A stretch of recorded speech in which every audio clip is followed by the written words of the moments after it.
dan timnas U22 kita yang berada di SEA Games di bawah pelatih Indra Safri sedang bersiap untuk menghadapi laga pertama di grup C melawan Filipina. Kita tahu bersama bahwa Filipina memulai pertandingan di grup C dengan sukses mengalahkan Myanmar clean sheet 2-0.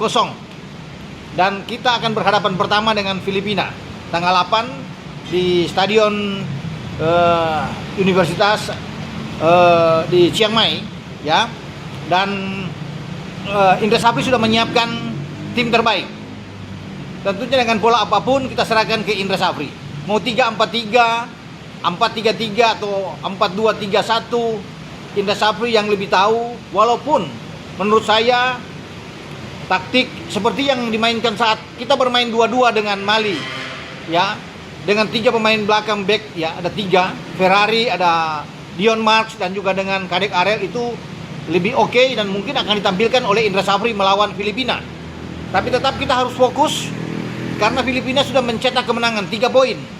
Bagi Filipina, menahan imbang Indonesia cukup untuk membuat mereka itu bisa lolos, ya, dan mereka mengincar kemenangan. Makanya kita tidak boleh menganggap remeh. Selalu pertandingan pertama sulit, dan itu diakui juga oleh Indra Safri. Makanya Indra Safri sudah mengatakan pada tim asuhannya untuk fokus bermain, ya, mental tentunya harus kuat dan tetap genjot dengan fisik, itu penting. Dan bagi Ivar Jenner dan kawan-kawan, mereka sudah siap tempur, ya. Keberadaan Ivar itu sangat penting juga di lini tengah untuk membagi bola, mengatur ritme permainan bagi timnas U22 kita. Ya, entah dimainkan dengan siapapun, walaupun saya lihat ada Rivaldo Pakpahan yang bisa menemani Ivar Jenner. Dan di kiri kanan itu ada Frankie Misa bermain, kemudian ada Raka Cahyana, itu masih oke, ya, seperti lawan Mali. Kemudian Doni Tri Pamungkas akan didorong ke depan, ya, untuk bisa bermain dengan Mauro Silstra dan Rafael Struik.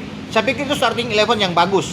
Tapi kembali bagi Indra Safri, tentunya dia yang lebih tahu untuk bisa menyusun taktik. Dia sudah melihat laga Filipina dan Myanmar, pasti diintip oleh tim kepelatihan dan juga Indra Safri untuk menyaksikan di mana kelemahan kelebihan dari calon lawan Filipina dalam pertandingan nanti tanggal 8, ya.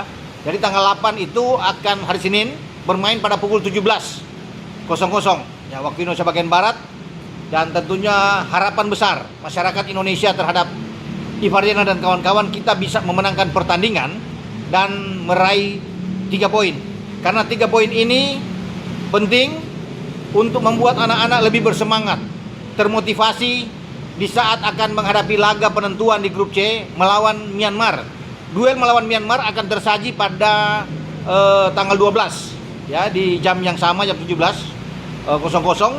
Dan kalau kita bisa menang melawan Filipina, itu sudah, saya kira kita bisa mengalahkan Myanmar. Ketika menyaksikan, melihat bagaimana Myanmar digasak oleh Filipina. Makanya duel hidup mati itu tersaji di pertandingan pertama antara Indonesia dan Filipina. Sebaliknya, ini pertandingan kedua bagi Filipina menghadapi Indonesia. Makanya saya bilang tadi, bagi Filipina imbang itu sudah bagus. Nah, kalau kita imbang misalnya, perjuangan berat yang harus dihadapi di pertandingan di laga terakhir, hidup mati juga melawan Myanmar. Tidak boleh kita kalah. Walaupun sebenarnya dengan Myanmar kita imbang saja itu pasti lolos kalau imbang dengan Filipina. Artinya runner up terbaik bisa kita dapat di tangan, ya. Tapi tidak boleh berpikir demikian, karena yang ada di kepala kita, ya, di kepala anak-anak, harus memenangkan pertandingan. 2 laga kalau perlu itu sabu bersih dengan 6 poin. Itu jauh lebih bagus untuk membawa kita sebagai juara grup C. Makanya lawan Filipina adalah laga yang menentukan buat tim asuhan Indra Safri. Oke, dengan saya Bung Ropan.